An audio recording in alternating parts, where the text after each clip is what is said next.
বিশ্ববিদ্যালয় প্রতিষ্ঠার ইতিহাসের দিকে তাকাই, আমরা দেখতে পাবো এই বিশ্ববিদ্যালয়টি যখন প্রতিষ্ঠিত হচ্ছে তখন কলকাতার দাদাবাবুরা এই বিশ্ববিদ্যালয়টিকে ব্যঙ্গ করে বলতো মক্কা ইউনিভার্সিটি। তারা ভাবতো পড়াশোনার অধিকার শুধু তাদেরই আছে।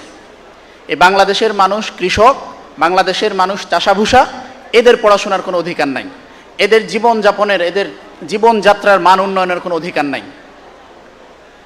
এক ধরনের প্রচণ্ড বৈরী পরিবেশের মধ্য দিয়ে ঢাকা বিশ্ববিদ্যালয়টি প্রতিষ্ঠিত হয়েছিল।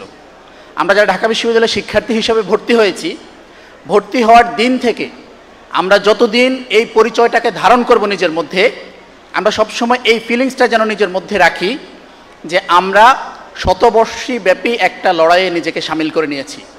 আমাদের পূর্বপুরুষগণ, আমাদের বাপদাদারা, তারা বহু বছর আগে আমাদের জন্য এই বিশ্ববিদ্যালয়টি প্রতিষ্ঠা করে গিয়েছেন যেন আমরা শিক্ষিত হইতে পারি, যেন এই বাংলাদেশে শিক্ষিত মধ্যবিত্ত শ্রেণী গড়ে ওঠে এবং যেন তারা স্বাধীনভাবে বেঁচে থাকতে পারে। প্রিয় শিক্ষার্থীবৃন্দ, আমরা এতক্ষণ যাবৎ আমাদের একাডেমিক লাইফ সম্পর্কে, ইউনিভার্সিটি অপরচুনিটি সম্পর্কে নানান আলাপ শুনেছি। আমি জাস্ট একটা বিষয় আপনাদের একটু দৃষ্টি আকর্ষণীয় করে আমার কথা শেষ করব।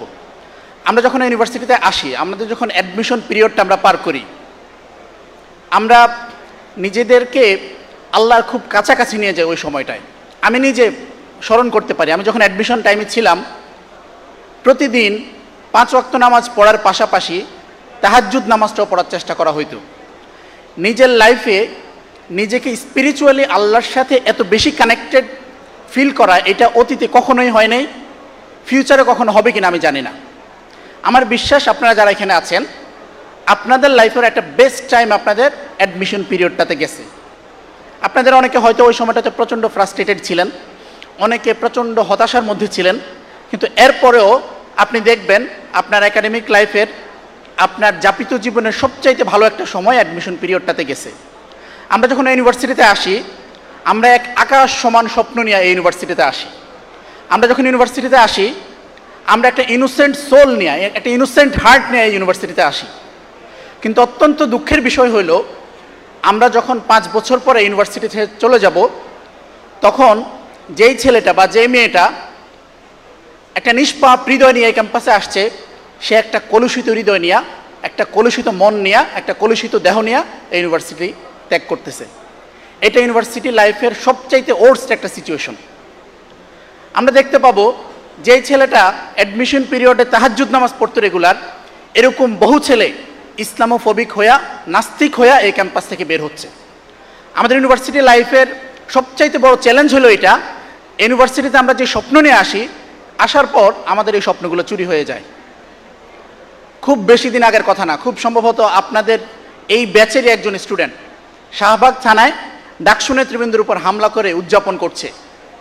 দেখেন, একটা ইউনিভার্সিটির স্টুডেন্ট মাত্র ক্যাম্পাসে আসছে, তার চোখে এখনো রঙিন স্বপ্ন, এখনই তার মধ্যে পেশি শক্তির প্রতিযোগিতা করার যে প্রবণতা দেখা যাচ্ছে, এই জিনিসটা আমাদেরকে ভাবায়। আমাদের প্রজন্মের স্বপ্নগুলো এভাবেই চুরি হয়ে যায়। আমি আপনাদের কাছে বিনীত রিকোয়েস্ট রাখতে চাই, আমরা আমাদের ক্যাম্পাস লাইফটাকে এমনভাবে সাজাবো যেন আমি আর কারো গুটি হিসাবে ব্যবহৃত না হই। আমি আমার ক্যাম্পাসটাকে এমনভাবে সাজাবো যেন আমার কখনো ঢাকা ইউনিভার্সিটিতে ভর্তি হওয়ার জন্য আফসোস করতে না হয়। আমি আমার ইউনিভার্সিটি লাইফটাকে এমনভাবে সাজাবো যেন আমি যখন ইউনিভার্সিটি ছেড়ে চলে যাব, একটা নির্মল প্রশান্তি নিয়ে, একটা স্যাটিসফ্যাকশন নিয়ে যেন আমরা এই ক্যাম্পাস থেকে বিদায় নিতে পারি। আমরা আমাদের একাডেমিক লাইফে এক্সিলেন্সির পাশাপাশি, আমাদের প্রফেশনাল লাইফে সফলতার পাশাপাশি আমাদেরকে মনে রাখতে হবে এই দুনিয়ার জীবনের পরে আরেকটা জীবন আছে। সেই জীবনে আমাকে আল্লাহর মুখোমুখি দাঁড়াইতে হবে, আল্লাহর কাছে প্রত্যেকটা জিনিসের হিসাব দিতে হবে। আল্লাহ রাব্বুল আলামিন পবিত্র কোরআনে সূরা আলে ইমরানের মধ্যে বলছেন, ফামান যুহজিহা আনিন নার ওয়া উদখিলাল জান্নাতা ফাকাদ ফাজ। ফামান যুহজিহা আনিন নার, যাকে জাহান্নাম থেকে মুক্তি দেওয়া হইল, ওয়া উদখিলাল জান্নাতা, এবং জান্নাতে প্রবেশ করানো হইল, ফাকাদ ফাজ, সেই ব্যক্তিটাই প্রকৃত সফল। আমরা আমাদের জীবনে সফলতার খোঁজে ঢাকা ইউনিভার্সিটিতে ভর্তি হয়েছি। অ্যাডমিশন পিরিয়ডে, অ্যাডমিশন টেস্টে অসম্ভব ভালো রেজাল্ট করেছি, কেউ ফার্স্ট হয়েছি, সেকেন্ড হয়েছি, টপ 100-এর মধ্যে ছিলাম।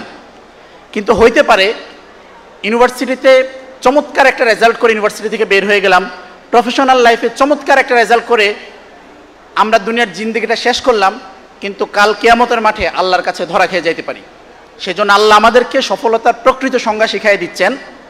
সেই দিন আমরা দেখতে পাবো আমার সাথে অনেক বন্ধুরা যারা ঢাকা ইউনিভার্সিটিতে ভর্তি হতে পারে নাই, প্রকৃত অর্থে আল্লাহর দৃষ্টিতে সেই ব্যক্তিটাই সফল হয়ে গেছে। প্রিয় শিক্ষার্থীবৃন্দ, আমি আপনাদেরকে আরেকটা বিষয়ে একটু দৃষ্টি আকর্ষণ করতে চাই। আমরা ইউনিভার্সিটি লাইফে একাডেমিক রেজাল্ট অনেক ভালো করি, একাডেমিক লাইফে খুব চমৎকার লাইফ লিড করি, কিন্তু নিজের পার্সোনাল লাইফটা প্রচণ্ড অগোছালো হয়ে যায়। এটার কারণ হলো আমরা ইউনিভার্সিটিতে এসে নিজে নিজেই সব কিছু করতে চাই। আমি নিজেই একাই 100 হয়ে উঠতে চাই। আমি আমার লাইফে আর কারো কোনো কিছুর প্রয়োজন ফিল করি না। আমাদের ইউনিভার্সিটি লাইফে একটু একটু করে মোরাল ডেভিয়েশন হইতে থাকে। দেখেন, ইউনিভার্সিটিতে ডিপার্টমেন্টের টপ করা ছেলেটাও প্রচণ্ড লেভেলের ফ্রাস্ট্রেশন থেকে আত্মহত্যা করছে, এরকম জিনিসও দেখা গেছে। ইউনিভার্সিটি লাইফে একসাথে নটরডেম কলেজে পড়াশোনা করছে, একসাথে বন্ধুদের সাথে ঘুরতে গেছে, একসাথে বুয়েটে ভর্তি হয়েছে, সেই বন্ধুরাই আবরার ফাহাদের মতো একটা ছেলেকে তার নিজের বন্ধুরাই পিটায়ে মেরে ফেলছে। কেন? কারণ হচ্ছে ভারতের বিরুদ্ধে একটা স্ট্যাটাস দেওয়ার কারণে। আমরা সব কিছু একলা একলা করতে চাই, সব সময় সব কিছু একা একা করতে হয় না। আমার লাইফে যখন হতাশা আসবে, আমার লাইফে যখন দুঃখ কষ্ট আসবে, তখন আমার একজন মেন্টরের প্রয়োজন হবে। আমার আপনাদের প্রতি রিকোয়েস্ট থাকবে, আমরা ইউনিভার্সিটি লাইফে নিজের এমন একটা চমৎকার সার্কেল বানাবো, নিজের লাইফের এমন কিছু মেন্টর বানায় নেব যারা আমার কঠিন দিনগুলোতে আমাকে পথ দেখাবে। আমি আমার লাইফে এরকম আমার অসংখ্য বড় ভাই, অসংখ্য মেন্টর পেয়েছি, যারা আমি যতবার বিপথে যাইতে চাইছি ততবার তারা আমাকে হাতে ধরে মাথায় হাত বুলাই দিয়ে একটু বকা দিয়ে আমার ইউনিভার্সিটি লাইফটাকে সুন্দর করতে সাহায্য করেছে। সো আপনাদের প্রতি আমার বিনীত রিকোয়েস্ট থাকবে, আপনারা এই ইউনিভার্সিটিতে নিজেদের সেই বড় মেন্টর, বড় ভাই মেন্টরটাকে খুঁজে নেবেন। আপনাদের জন্য সে বেস্ট মেন্টরটা হলো ছাত্র শিবির। ছাত্র শিবির আপনাদেরকে মেন্টরিং করতে চায়, আপনাদের বিপদের দিনে পাশে দাঁড়াইতে চায়, শুধুমাত্র একটা নবীনবরণ করে আপনাদেরকে ইউনিভার্সিটিতে একলা ছেড়ে দিতে চায় না। আপনাদের ইউনিভার্সিটি লাইফের পুরো 5টা বছর স্বপ্নের মতো করে সাজাইতে ছাত্র শিবির আপনাদের পাশে থাকতে চায়।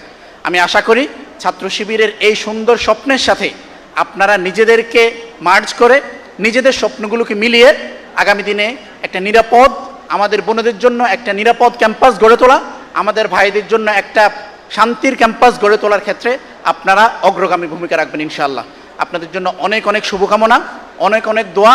অসাধারণ একটা ক্যাম্পাস লাইফ আপনাদের কাটুক, এই কামনা করে আমি আমার কথা এখানে শেষ করছি। আল্লাহ হাফেজ। আসসালামু আলাইকুম রহমতুল্লাহ।